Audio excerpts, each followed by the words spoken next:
Hello Internet, my name is Lave and I watched Mortal Engines, which is directed by Christian Rivers, who is an alumni of Peter Jackson, working in the art department for loads of his other films.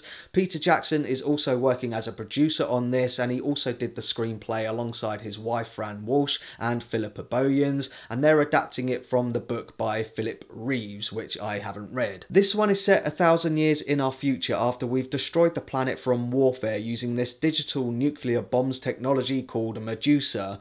The surviving population have now mobilized cities and towns and now roam around the planet fighting over the remaining resources, with London being the biggest, baddest city on the block, threatening to consume everyone. So yeah, as a concept, I quite like the idea. It's a bizarre blend of Mad Max meets The Hunger Games meets Waterworld meets Howl's Moving Castle, with a strong steampunk design theme at its core. There are plenty of other movies which it is referencing, which I'll come back to later. Just unfortunately, I wasn't really invested in the story and the characters. There are a lot of characters which it's trying to present to us on screen, and I think it just loses its way. It primarily follows a girl called Hester Shaw, a scavenger who is on a revenge mission to kill Thaddeus Valentine, the chief engineer on London, but when she fails to kill him, she reluctantly has to team up with Tom, a resident from London who works in the museum, and they run around the planet bumping into various other survivors, eventually bumping into the rebellion on their way to take on London. Performance and cast wise, I haven't really got any complaints with them as such, other than that there are so many characters on the screen that are being introduced to us.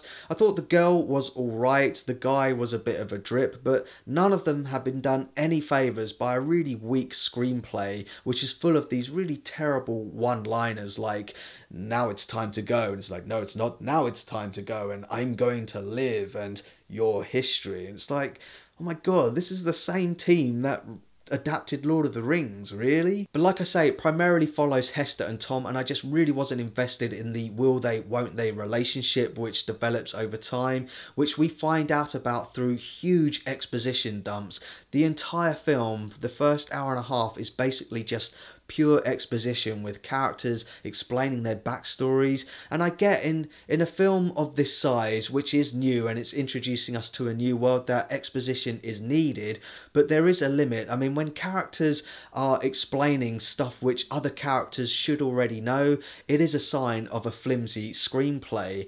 I mean, just as an example, Hugo Weaving's character Valentine is walking through London at one point with his daughter and is explaining to her that I've been working in London for 15 years and I've made it into what it is today, and it's like, well, she should know that because she's your daughter. It's like, what's going on there? Why are you explaining that to her? And I'm not exaggerating when I say this goes on for an hour and a half. Well into the second act, we still meet a host of new people, like a Terminator-esque character who walks incredibly slow but then can also travel great distances in seconds. We also meet the rest of the rebellion, who we're supposed to feel an affinity for leading up to the final showdown, despite knowing them for what feels like 30 seconds. And speaking of the final showdown, I felt like old Biff from Back to the Future 2 when he says, there's something very familiar about all this, because it basically is the final assault on the Death Star from Star Wars. And just when you think it's finished and the film has wrapped up, I was literally getting up and putting on my coat,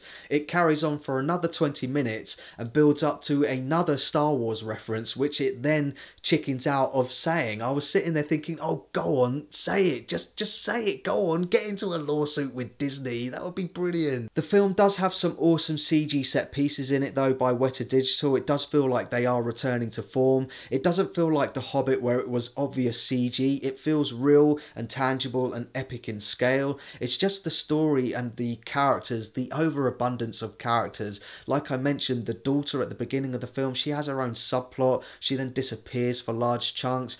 The rebellion, you don't meet them until near the end, and you're supposed to care for them as they go into battle. And also, I was sort of picking holes in the plot itself. I mean, this world, which is supposed to have been destroyed, looks absolutely fine. Apart from one shot where you see the world really kind of like messed up, the rest of it looks kind of like green. There's still plenty of water. It's like, so what's actually wrong with the world? Why are they roaming about? Because it does establish that people can survive if they stay put. So that's my thoughts on Mortal Exposition, and pause the video if you want to take a closer look at my enjoyment tracker now. I do get the film's underlying message and theme which it's trying to get across, which is don't let history repeat itself, and because of that, because of Britain and the Industrial Revolution and the British Empire, we are the villains in this. But every other nation in this comes across as so squeaky clean, apart from maybe the Australians, but then I guess you could blame us for that as well. But with everything going on at the moment with Brexit, I really didn't want to be reminded of that, and everyone else, all of the other nations in this are so squeaky clean. It's like, ah, oh, come on. I think if you're gonna see one Peter Jackson film this year, then see They Shall Not Grow Old. That was such an emotional film. This is trying to be kind of like Lord of the Rings scale, but the story and the characters, it's just not there. So thanks very much for watching this review. I really do appreciate it. If you've seen it, let me know what you thought down in the comments. And as always, thanks for watching this vid. I really do appreciate it. If you can, give it a like, and don't forget to share the Lave. The Star Wars reference in this is unavoidable. I can't believe they set it up and then didn't go through with it. You literally say it in your head as it happens. It's unbelievable. I was like, I sent something I've not sent since Star Wars.